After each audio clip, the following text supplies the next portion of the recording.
বাংলাদেশ সনাতন জাগরণ মঞ্চের মুখপাত্র, ইসকনের সংগঠক ও চট্টগ্রামের পূজারী ধামের অধ্যক্ষ চিন্ময় কৃষ্ণ দাস ব্রহ্মচারীকে গ্রেপ্তারের প্রতিবাদে বিক্ষোভ করেছে সনাতন ধর্মাবলম্বীরা।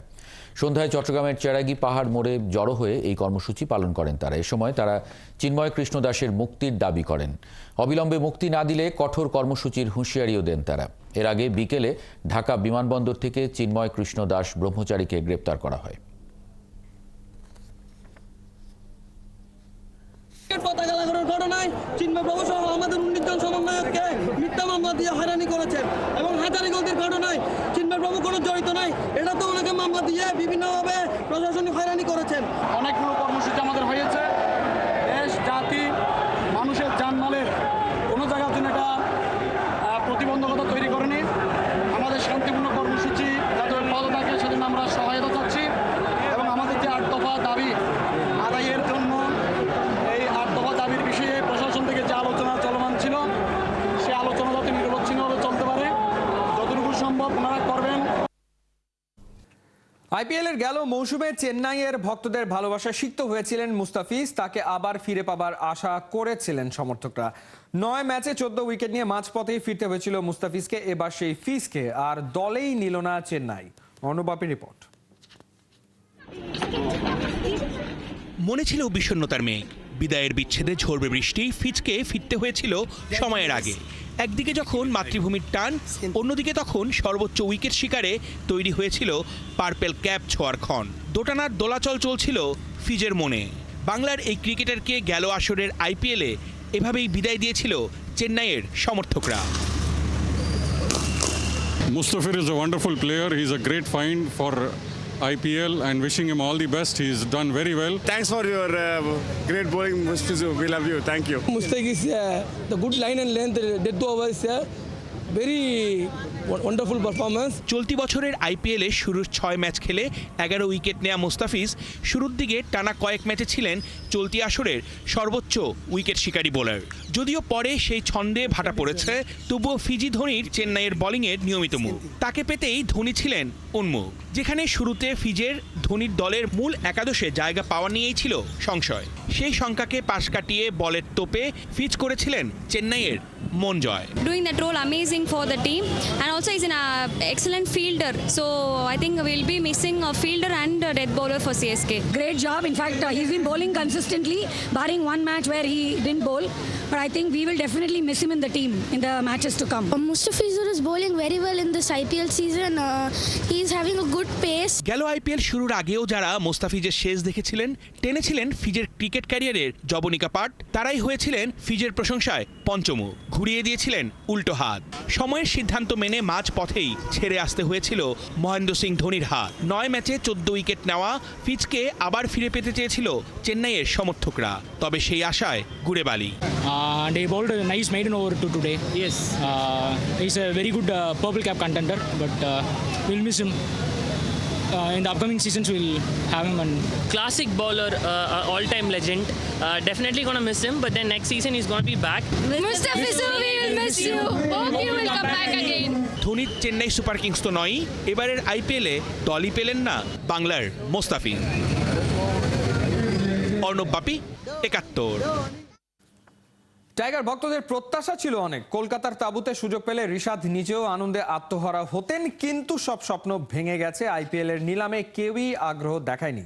টি-20 বিশ্বকাপে দারুণ খেলেও কেন রিশাদ আইপিএল এর নিলামে দল পেলেন না, বিস্তারিত জানাচ্ছেন সাইফুল রূপক।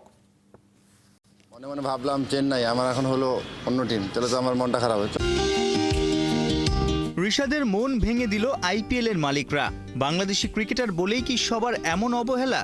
দিন 10 আগেই বিশ্বসেরা ফ্র্যাঞ্চাইজি টুর্নামেন্ট আর মেগা অকশন নিয়ে নিজের স্বপ্নের কথা জানিয়েছিলেন টাইগারদের স্পিনিং অলরাউন্ডার। নর্মাল থাকার চেষ্টা করি, যে কিছু একটা তো সবকিছু আল্লাহর হাতে।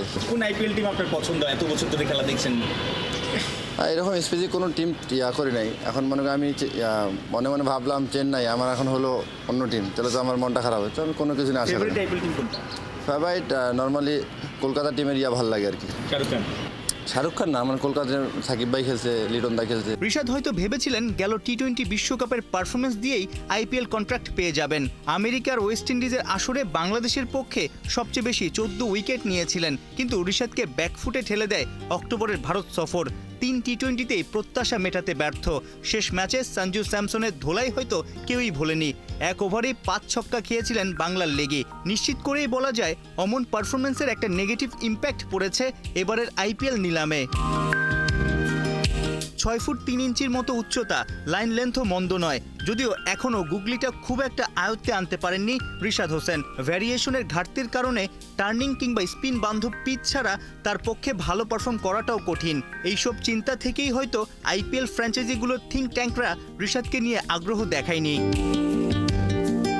সোমবার রাতে আইপিএল থেকে পেয়েছেন মন ভাঙা খবর, যদিও নিলামের কয়েক ঘন্টা আগেই বিসিবি থেকে এনওসি মিলেছে তার, অর্থাৎ অস্ট্রেলিয়ান টি-20 আসর বিগ ব্যাশের জন্য দিন 10 খেলার অনুমতি পেয়েছেন ঋষাদ হোসেন। হোবার্টের জার্সিতে নজর টেনে কি আইপিএলের দলগুলোকে একটা বার্তা দিতে পারবেন এই লেগ স্পিনিং অলরাউন্ডার? সাইফুর রূপক, 71। অল্প টাকা নিয়ে মরুর বুকে গিয়েছিল কিং খানের দল কলকাতা। অকশনে 3 ঘন্টা চুপ থেকে পুঁজির প্রায় অর্ধেক টাকা দিয়ে কিনে নেয় মাত্র একজনকে। বিশেষজ্ঞরা অবাক কেকেআর এর কর্মকাণ্ডে। তবে কি দল গোছাতে ব্যর্থ হয়েছে কলকাতা? বিস্তারিত জানাচ্ছেন মোহাম্মদ আদনান। পকেটে মাত্র 51 কোটি রুপি নিয়ে সৌদির টিকিট কেটেছিল শাহরুখের দল কলকাতা নাইট রাইডার্স। 6 জন প্লেয়ার রিটেন করলেও কিনতে হবে মিনিমাম আরো 12 জন। ব্রিফকেস ভর্তি টাকা নিয়ে আসা বাকি ফ্র্যাঞ্চাইজিগুলোর সাথে টক্কর দিয়ে ভালো খেলোয়াড় দলে নেয়াই ছিল ডিফেন্ডিং চ্যাম্পিয়নদের মূল চ্যালেঞ্জ। মেগা অকশনের প্রথম দিনটা কেমন কাটলো শাহরুখের দলের? প্রথম দিনের নিলাম শুরু হওয়ার প্রায় 3.5 ঘন্টা পার হয়ে গেলেও চুপ ছিল কেকেআর এর টেবিল। টাকা ছিটিয়ে মার্কি প্লেয়ারদের নিয়ে যে টানাটানি চলছিল তার নীরব দর্শক ছিল গেলবারের চ্যাম্পিয়নরা। কিন্তু সব জোশ যেন লুকিয়ে রেখেছিল ভেঙ্কটেশ আইয়ারের জন্য। গত সিজনে কলকাতার হয়ে দারুণ খেলা আইয়ারকে যেন কোনো অবস্থাতেই ছাড়তে রাজি নয় শাহরুখের দল কলকাতা নাইট রাইডার্স। অনেকটা সময় লড়াইয়ের পর নিজেদের পুঁজির প্রায় অর্ধেক দাম দিয়ে ভেঙ্কটেশ আইয়ারকে দলে নেয় কলকাতা। এরপরে শুরু হয় কেকেআর ম্যাজিক। প্রথম দিনের অকশনে একে একে 7 জন প্লেয়ারকে দলে ফিরিয়েছে তারা। তবে আইয়ারের জন্য এত টাকা খরচ করাটা অনেক ক্রিকেট বিশ্লেষকই ভালোভাবে নিতে পারছেন না। ESPN ক্রিক ইনফোকে দেয়া এক সাক্ষাৎকারে হায়দ্রাবাদের সাবেক কোচ টম মুডি জানিয়েছেন তিনি কলকাতার এমন ডিসিশনে অনেক অবাক, কারণ কেকেআর চাইলে ভেঙ্কটেশ আইয়ারকে রিটেইন করতে পারত এবং এতে তাদের খরচটা আরো কম হতো। অনেকে আবার এই যুক্তিও দিচ্ছে যে ভেঙ্কটেশের দামে কলকাতা হয়তো KL রাহুল এবং ডেভিড মিলার দুজনকেই দলে নিতে পারতেন। তবে সকল যুক্তি তর্ককে পেছনে ফেলে প্রথম দিনে প্রায় 41 কোটি রুপি খরচ করে 7 জন প্লেয়ার কিনেছে কলকাতা। 2 বিদেশি হার্ড হিটার এবং দুর্দান্ত wicket keeper batsman Quinton de Kock ও রহমানুল্লাহ গুরবাজকে দলে নিয়েছে তারা। এছাড়া স্টার্কের স্থলাভিষিক্ত হিসেবে আফ্রিকান ফাস্ট বোলার অ্যান্ড্রিক নকিয়াও আছে কেকেআর এর ডেরায়। প্রথম দিনের শেষ প্লেয়ার হিসেবে লোকাল মার্কান্দেকে নিয়ে লেগ স্পিনার কোটাও পূরণ করেছে কলকাতা। শেষ দিনে কেকেআর এর কাছে আছে 10 কোটি রুপি। দলে নিতে পারবেন ম্যাক্সিমাম আরো 12 জনকে। ডিফেন্ডিং চ্যাম্পিয়নরা অবশ্যই চাইবে কম মূল্যে ইয়াং ট্যালেন্টেড প্লেয়ারদের সাইন করতে। দ্বিতীয় দিনে কলকাতার প্ল্যান কতটা কার্যকর হবে তা জানতে চোখ রাখতে হবে সৌদির মেগা অকশনে। মোহাম্মদ আদনান, 71। অ্যান্টিগা টেস্টে নিজেদের দ্বিতীয় ইনিংসে ব্যাট করছে ওয়েস্ট ইন্ডিজ। চতুর্থ দিনে 181 রানে পিছিয়ে থেকেও সবাইকে অবাক করে 9 উইকেটে 269 রানে ইনিংস ঘোষণা করে বাংলাদেশ। জবাবে 25 রানে ক্যারিবিয়ানদের উদ্বোধনী জুটি ভাঙেন তাসকিন আহমেদ। স্কোরবোর্ডে 10 রান তুলতে উইন্ডিজদের দ্বিতীয় উইকেটও স্বীকার করেন ঢাকা এক্সপ্রেস। ক্যারিবিয়ান ব্যাটারদের উইকেটে থিতু হতে দেননি শরীফুল ইসলামও। 23 রানে কাপ্তান ক্রেইগ ব্র্যাথওয়েটকে ফেরান টাইগার পেসার। এর আগে তৃতীয় দিনে নরবরে ব্যাটিংয়ের দিন শেষ করে টাইগাররা।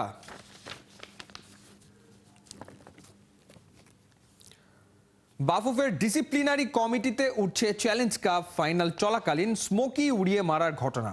অসঙ্গতি টাকার খুঁজবে বাংলাদেশ ফুটবল ফেডারেশন। এদিকে স্মোকি নিক্ষেপকারী তোফায়েল ও আলিফের কাছে এটি নিছকই আবেগ। তাদের দাবি উগ্র সমর্থক সারা বিশ্বেই আছে। মেহেদী নাইমের রিপোর্ট। বসুন্ধরা কিংস যদি ম্যাচ জেতার জন্য আমার যদি খুনাখুনি করতে, খুনাখুনি তো আমি আর করতে পারবো না। খুনাখুনির বাইরে যা করতে আমি বসুন্ধরা কিংস অ্যারেনায় ঘড়ির কাঁটায় টিকটক টিকটক আচমকা ৬২ মিনিটে বেশ কটি স্মোকি ছুঁড়ে মারে দর্শক। নাক মুখ চেপে ধরার পরও ধোঁয়ায় চোখ জ্বলাপোড়া করে তপু বর্মন সহ মোহামেডান বসুন্ধরার সব খেলোয়াড়ের। মিনিট ১৫ বন্ধ থাকে ম্যাচ। মোমেন্টাম হারায় সাদা কালোরা। ৭২ মিনিট পর্যন্ত ১-০ গোলে এগিয়ে থাকা মোহামেডান ম্যাচটা হারে ৩-১ গোলে। এই স্মোকি নিক্ষেপকারী দুজন হলেন তোফায়েল ও আলিফ।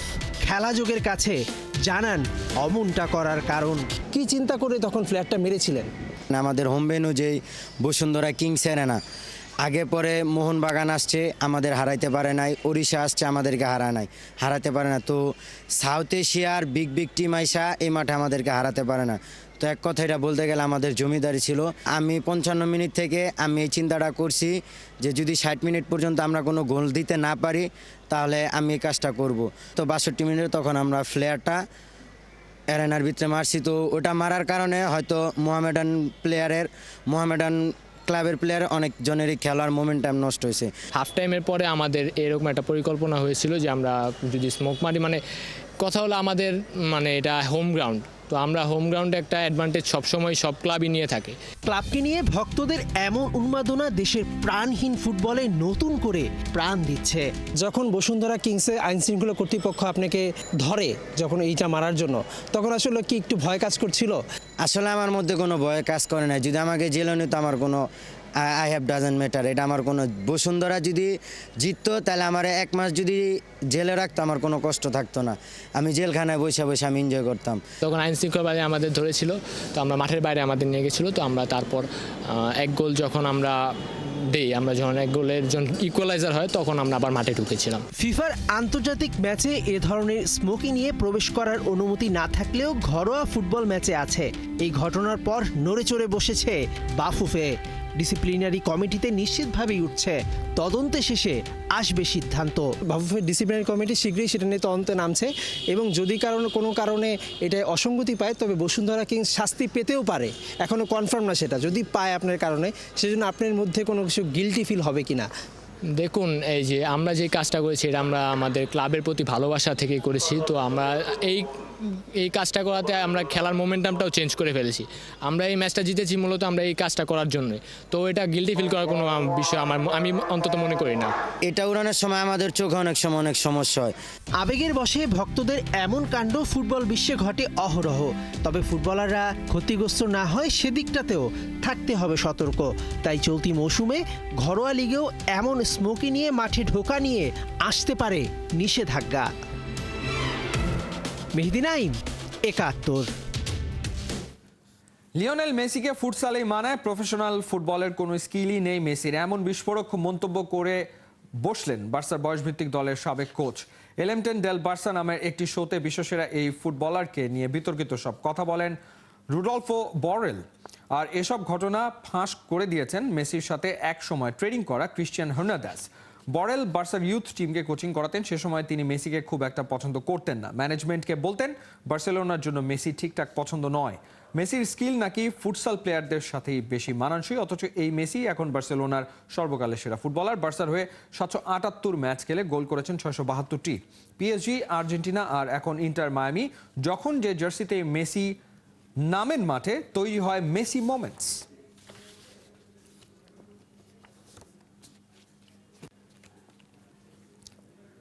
এক ম্যাচে 2 বিশ্ব রেকর্ড, 11 জন মিলে স্কোর বোর্ডে তুলল 7 রান। অদ্ভুতুরে এক দিনের সাক্ষী হলো ক্রিকেট দুনিয়া। লজ্জার নয়া বিশ্ব রেকর্ডে নাম লিখল আইভরি কোস্ট। আর এই ঘটনা ঘটল টি-20 বিশ্বকাপের আফ্রিকা অঞ্চলের বাছাই পর্বের এক ম্যাচে। আইভরি কোস্টের বিপক্ষে আগে ব্যাট করে টি-20 ইতিহাসের 8ম সর্বোচ্চ 271 রান তোলে নাইজেরিয়া। জবাবে খেলতে নেমে 7.3 ওভারে 7 রানেই অল আউট আইভরি কোস্ট। 10 জনের 6 জনই আউট হয়েছেন 0 রানে। ফলে নাইজেরিয়ানরা ম্যাচ জেতে 264 রানের বিশাল ব্যবধানে। এটি আন্তর্জাতিক টি-20তে 3য় সর্বোচ্চ ব্যবধানে জয়। এদিকে সবচেয়ে কম রানে অল আউট হওয়ার রেকর্ডে সবাইকে ছাড়িয়ে মক ডালে এখন আইভরি কোস্ট। এর আগে আইল অফ ম্যান ও মঙ্গোলিয়া 10 রানে অল আউট হওয়ার নজির গড়ে।